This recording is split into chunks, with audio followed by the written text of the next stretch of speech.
এই বছর দিওয়ালিতে শ্বশুরবাড়িতে কিংবা বাবা মার কাছে গিয়েও প্রচুর আনন্দ করেছি। আর এই বছর আমি একদিন ছিলাম শ্বশুরবাড়িতে আর একদিন ছিলাম মা বাবার কাছে। তো যাই হোক, যেদিন ভূত চতুর্দশীর দিন আমি রবিবার দিন ভিডিও করতে পারিনি, ওই দিনও প্রচুর বাজি ফাটিয়েছিলাম, কিন্তু ওই দিন আমি গোটা বাড়ি প্রদীপ দিয়ে সাজিয়েছিলাম। তো তার ভিডিও করতে পারিনি, ছবিও তুলতে পারিনি, কারণ আমি খুবই ব্যস্ত ছিলাম মাম্মাম সাথে জ্বালানো নিয়ে, এত টাইম পাইনি।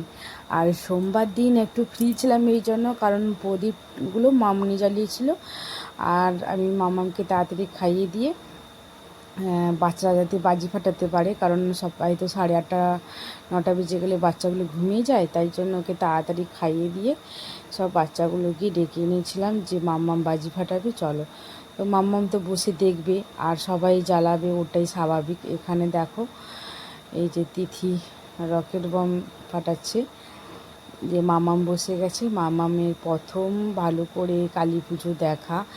আগের বছর ও খুবই ছোট ছিল, তখন শুয়েছিল, আমি ওকে বের করাইনি, আর প্রচুর ভয় পেত।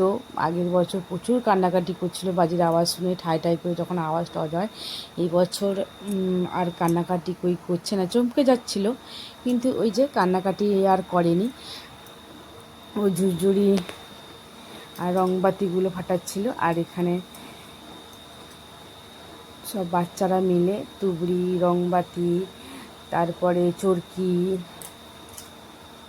সব ফাটাচ্ছে এখানে। যে এখানে মামাম বসে বসে দেখছে। প্রচুর আনন্দ হয়েছে। আমি মিনিমাম 1000 টাকার মতন বাজি এনেছিলাম, সবই একদিনে পুরো শেষ করে দিয়েছি। কারণ মঙ্গলবার দিন যেহেতু আমি আবার কাঁথি যাওয়ার প্রোগ্রাম ছিল বা আমার কাছে, তার জন্য।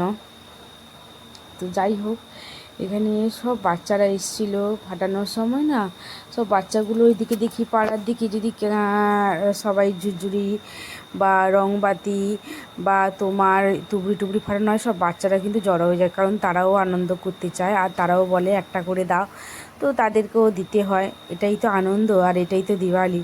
কিছু কিছু বাচ্চা আছে তাদের বাবা মারা কিনে দেয় না, তো আমার না ওরা দেখলে দুঃখ লাগে, তো আমি যদি ওরা পাশে থাকে আমি কিন্তু দিয়ে দিই। তো যাই হোক, এরকম দুটো বাচ্চা শুধু আসেনি, মহাদেব আর প্রিয়ম বলে, ও দুজন তো কোথাও খেতে চলে গেছিলো। ওই দুজন বাচ্চা ছাড়া মোটামুটি মামামের সাথে যারা যারা খেলে সবাই ছিল। আর এখানে আমি একটু মামামকে নিয়ে একটু ক্যামেরা বন্দি হলাম, কারণ স্মৃতি হিসেবে একটা থেকে যাবে যে মামামকে নিয়ে প্রথম ঝুঝুরি ফাটাচ্ছিলাম। এখানে বড় দাদা বাক্সের ভিতরে চরকি লাগিয়ে দিয়েছে, দিয়ে জ্বালাচ্ছিল। আর এবার এখানে সবাই লঙ্কা ফটকা ফাটাচ্ছে, যেটা আমার খুবই ফাটাতে ভালো লাগে। আমি সব থেকে যদি খুব ভালোবাসি, এই লঙ্কা ফটকাগুলো ফাটাতেই খুব ভালোবাসি। একদম ফেভারিট বলতে পারো। ঠাই ঠাই করে আওয়াজ হয়, আমার দারুণ লাগে আর ভয়ও লাগে, কিন্তু খুব ভালো লাগে।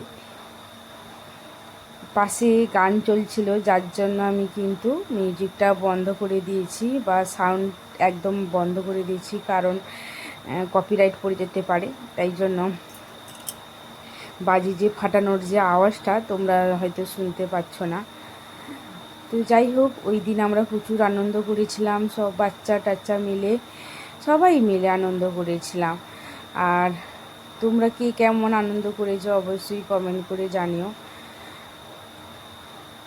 আমরা তো দেখো চারিদিকে যেন আমরা যে বাজি ফাটিয়েছি সব চারিদিকে পড়ে আছে, আর এত ফাটানো হচ্ছে যে সবাই যারা যাচ্ছিলো বলে এত বাজি ফাটানো হয়েছে, রাস্তা গোটা যেন ভর্তি হয়ে গেছিলো ওই বাজি ফাটানোর কাগজে।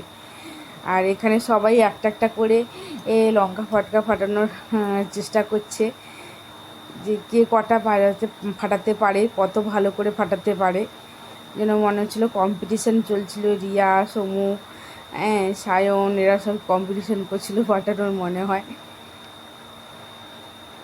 দেখো গোটা পড়ে আছে সেই চরকি, এই লঙ্কা ফটকা, এগুলো ফাটাতে ফাটাতে।